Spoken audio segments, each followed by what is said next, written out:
I acknowledge that there's failed systems. I don't go to bed worrying about it. I don't lose sleep over it. It's because other people are failures. Other people are emotionally intolerant. Other people are incapable of being compassionate or understanding or educatable or competent or however it goes. That's all them. Every time I get dead named or misgendered, I stand taller because I'm the better person.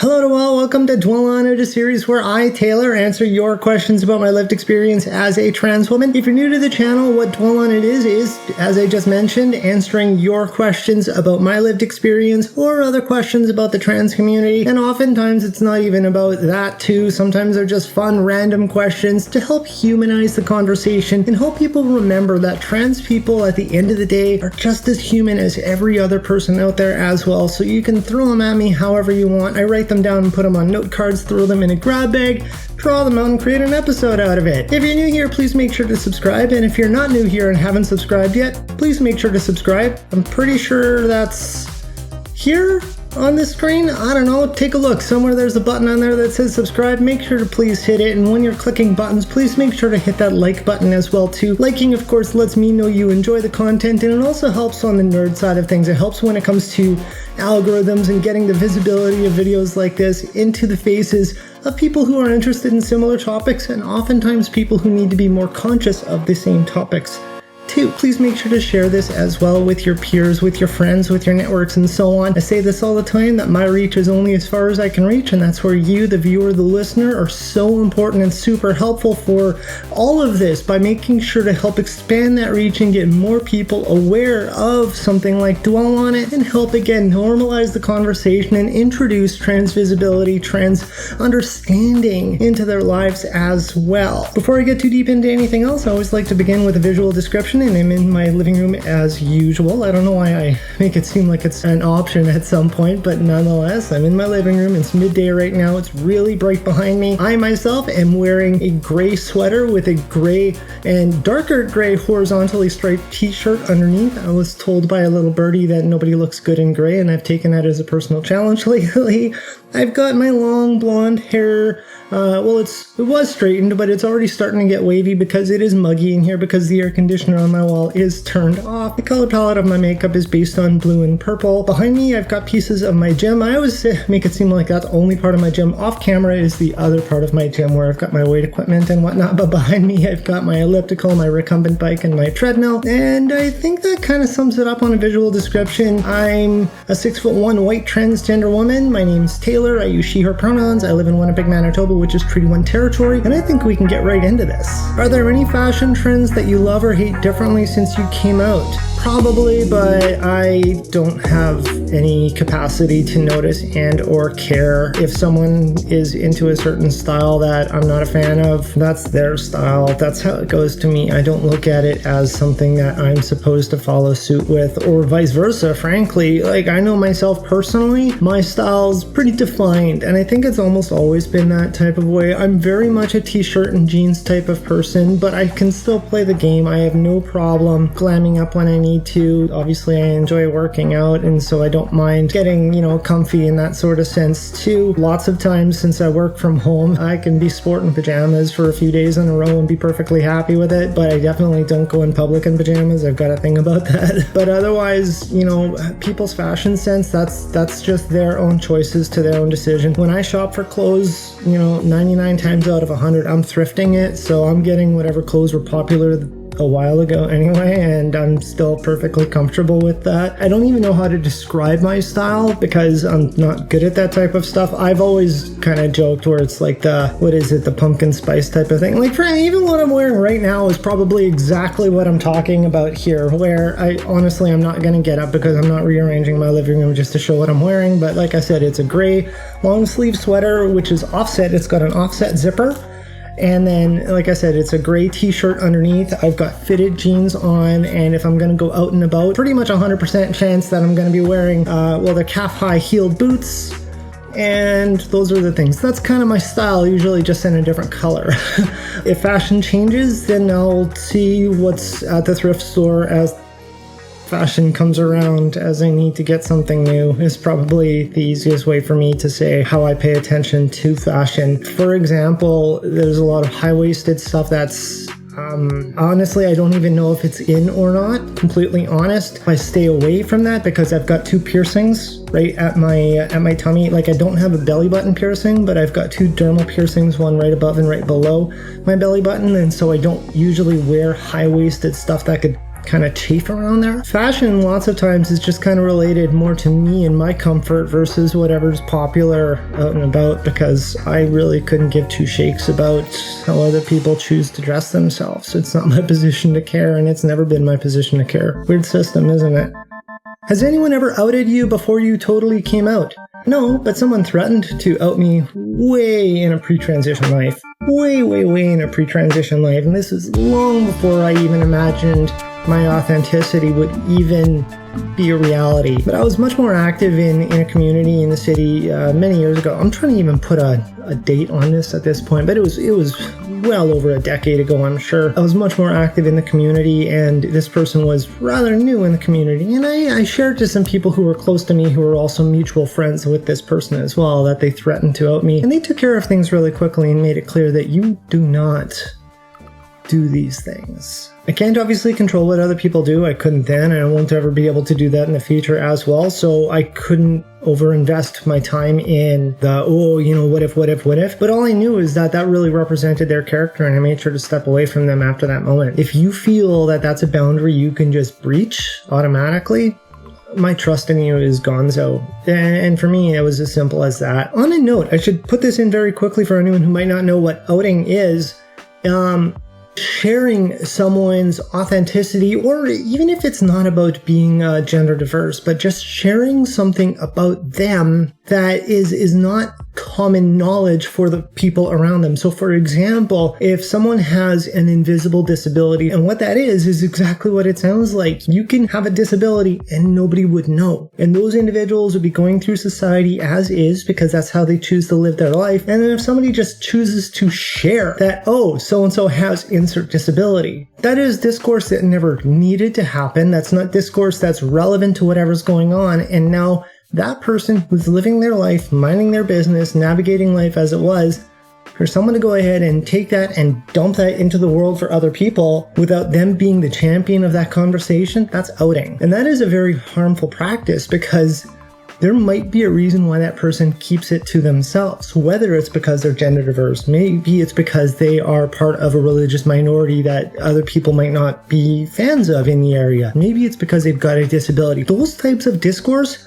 aren't for people who aren't the person that the discourse is about to share, unless that person says, hey, don't be afraid to let people know that ... if they want to give extra visibility or give extra networking or however it may go. So that's what outing is. Outing is a very harmful and dangerous. Dangerous is the key word. Practice. If somebody is not willing or ready to share something authentic about themselves to the world around them, and then someone else does that on their behalf without their permission, that is wrong. All sorts of ways. What was puberty like for you? You seriously want me to remember what 30 plus years ago was? Or however long ago? I don't even remember the dates, right? 30 years ago would be when I was 11, so that sounds about right. I don't know. I don't really remember much of it because it was just life doing life's thing. I remember at some point, I don't remember any dates or specific experiences or whatnot, but I remember just starting to become more and more unhappy with knowing that my body was going in a direction that I wasn't happy with. Back to everything I was saying in so many other videos and whatnot about how life was continuing to put me in boxes where I didn't feel I belonged. And now when my body is like, here, have some of this, I'm like, I don't want that. And it was difficult. I don't really remember feelings or memories or whatnot that I had, but I do remember, hopefully I can describe it well, but it's like, almost like I lost. If that kind of makes sense, it's like, okay, well, that's it. That's it. Your body's forcing this on you. That's it. You can't be who you want to be. I think is kind of what I was thinking. I know I'm not articulating the thoughts that I had at the time. I know that for sure, but I know it was around something like that, like feeling like I lost. That's it. It's over. You'll never be the person who you want to be.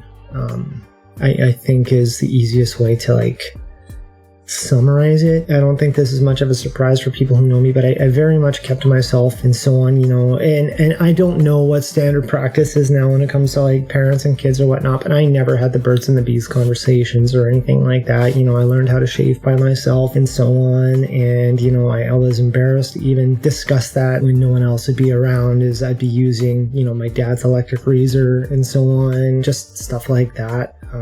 Because I didn't want to acknowledge it around any other people. Puberty was just something to go through. I wasn't happy that I was going through it, obviously, but it was just something that I'm like, okay, well, this is what happens at your age. And like, I'd like to think that I was pretty, you know, like I was the farthest thing from like being super studious or anything about it, but it's not like I was questioning what's going on or anything like that, because, you know, I'd like to consider myself well educated even at a younger age, and I just knew that, okay, this is what happens when your body gets to this age and these things will happen. But the thing I remember the most, I felt like it was over, and I know with 100% certainty is like I definitely declined in happiness from then, because like I was very much getting pushed into the bigger box that I never wanted to be in the first place.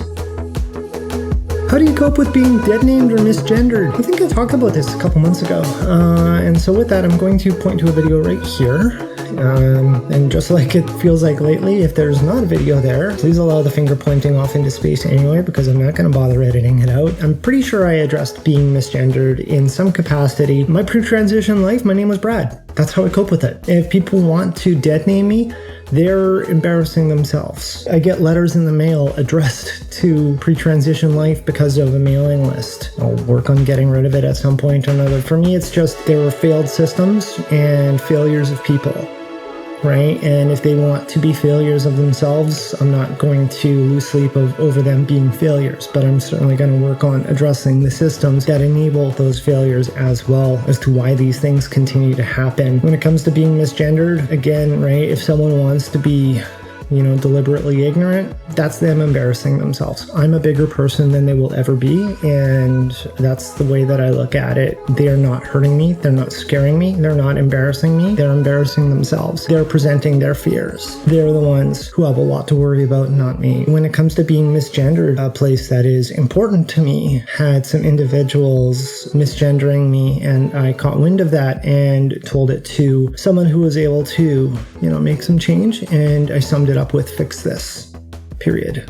And they know darn well that if they did not take action on it, I would take action on it, and nobody would enjoy the results if I took action on it. I acknowledge that there's failed systems. I don't go to bed worrying about it. I don't lose sleep over it. It's because other people are failures. Other people are emotionally intolerant. Other people are incapable of being compassionate or understanding or educatable or competent or however it goes. That's all them.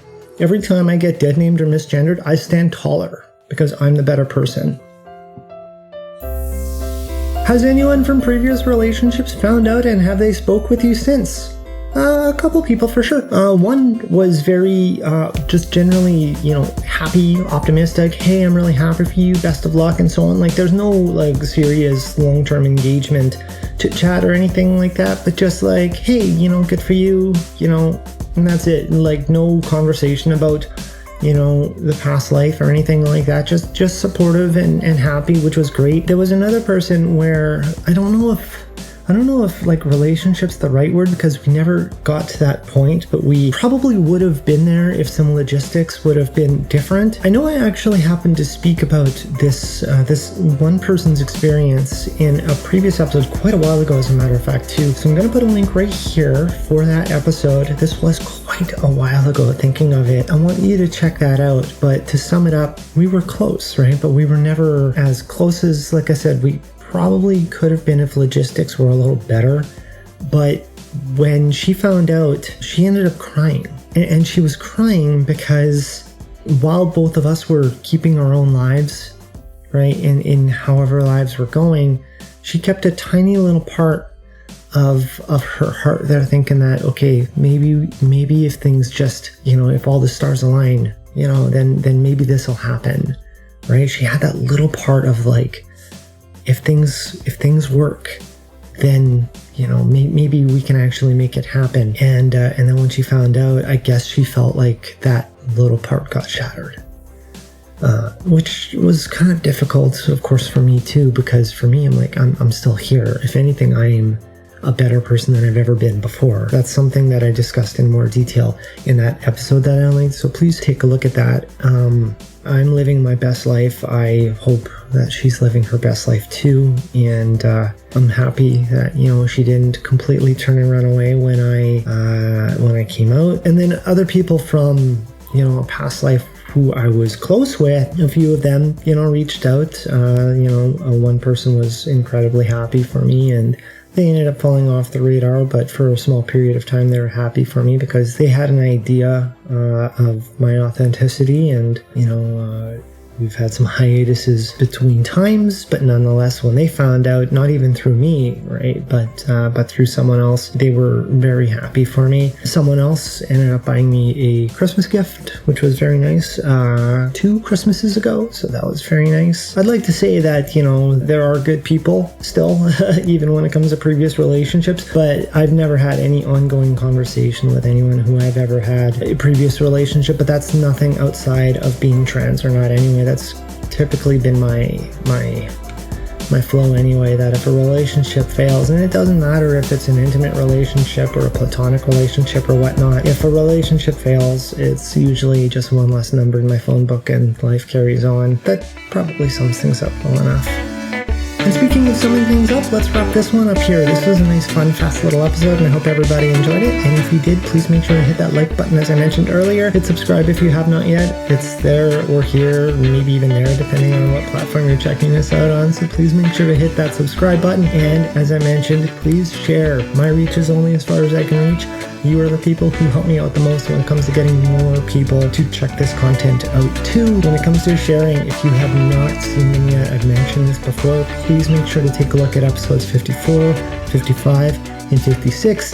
That turned into essentially a small anthology of must-sees. I'm not going to get into too much detail about it because I want to keep the outro short, but please make sure to create the time to go back in the playlist 54, 55, 56, grab the popcorn, and enjoy those, and please make sure to hit the share button on those when you're done watching those too. In the description as well is a link hosted by New Mode, and what that is a call to action to the political leaders in your area to incentivize the companies, businesses, and organizations in your area to improve their CSRs. This is a really good way to put it, to make sure that the corporate social responsibilities of all of those places are optimized, to make sure that they are as supportive and as inclusive and as welcoming and as engaging as possible for the 2S LGBTQIA+ community that is in the area that they operate. It is very important to make sure that the community is supported by the organizations, businesses, and companies that operate within that community too. It takes less than a minute to fill it out. Click the link, name, email address, postal code. A pre-written letter is there. Hit send, gets sent off to the elected officials in the area as I mentioned already. It also goes to the mayors of Winnipeg and